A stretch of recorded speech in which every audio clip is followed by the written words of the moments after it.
Welcome to a guide on cryptidcore and its subcategories and similar aesthetics.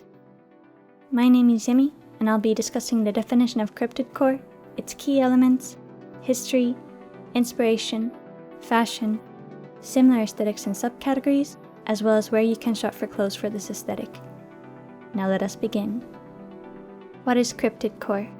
Cryptidcore is an aesthetic associated with cryptozoology, otherwise known as the study of creatures from urban legends and folklore.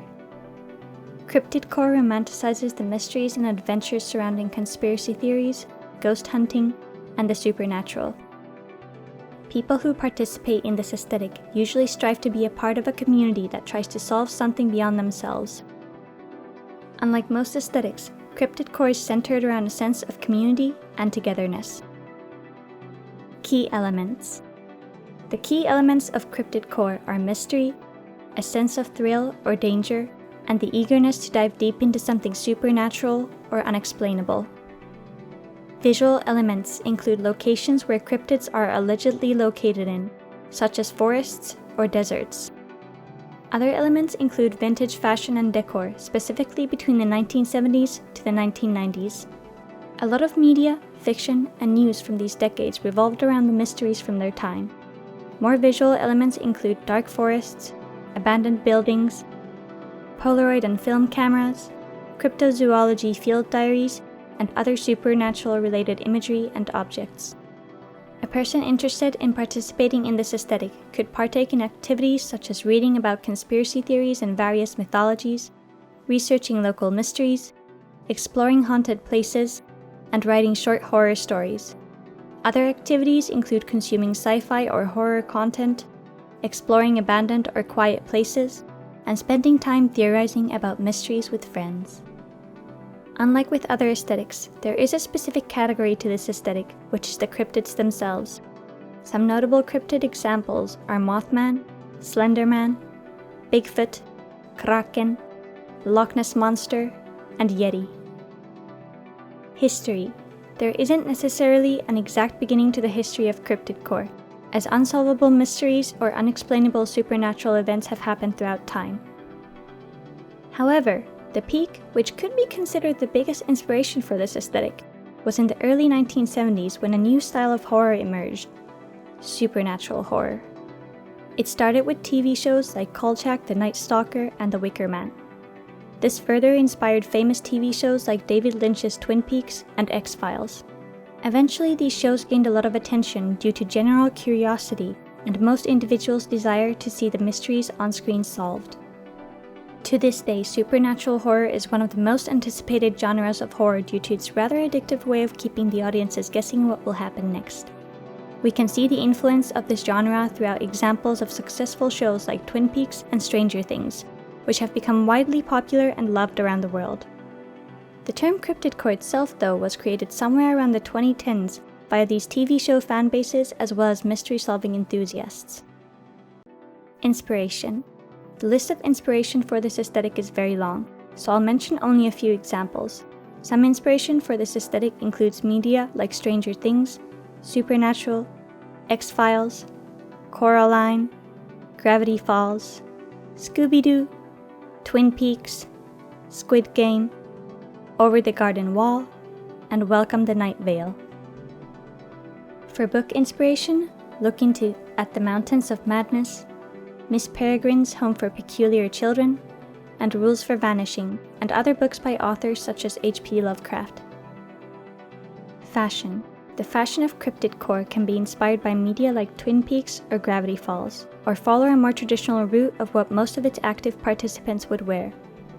For tops, go for flannel shirts, graphic tees, big sweaters, hoodies and turtlenecks paired with bottoms such as jeans and denim shorts, denim overalls, cargo pants, and skirts and plaid skirts.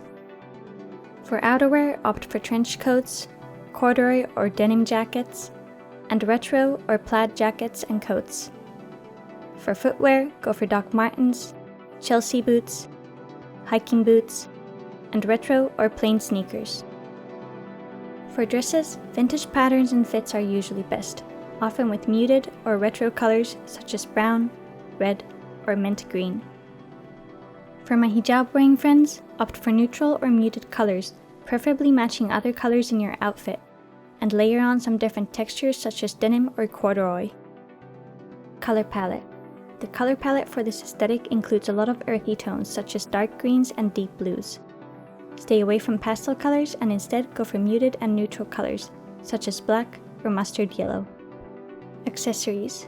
Accessorize with iron-on patches, enamel pins, backpacks, tote bags and shoulder bags, and scrunchies.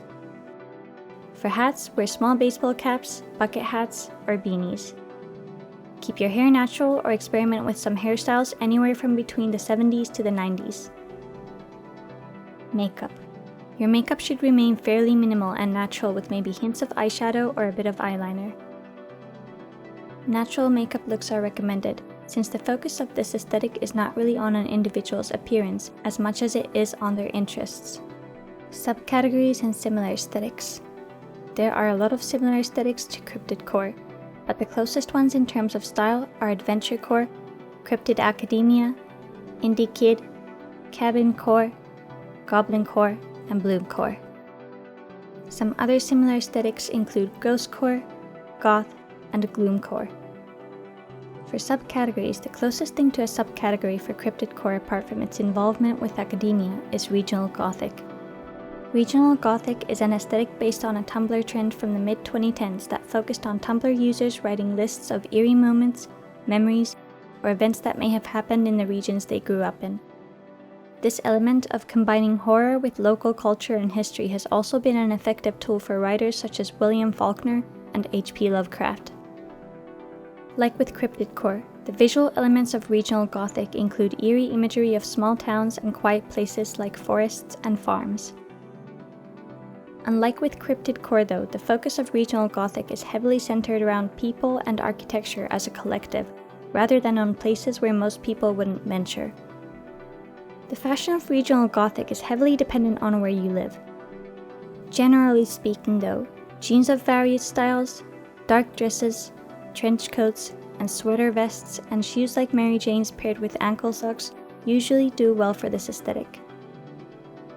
Like with cryptidcore, accessorizing and makeup is minimal. Where to shop? The best places to find some cryptidcore related clothing are thrift stores and small town shops that may have some local merchandise. Since a lot of the fashion is vintage, I recommend also checking out Depop sellers and vintage stores for unique pieces. Thanks so much for watching, and I hope you enjoyed this video. Let me know what aesthetic topics you'd like me to talk about in the future, and I'll see you next time.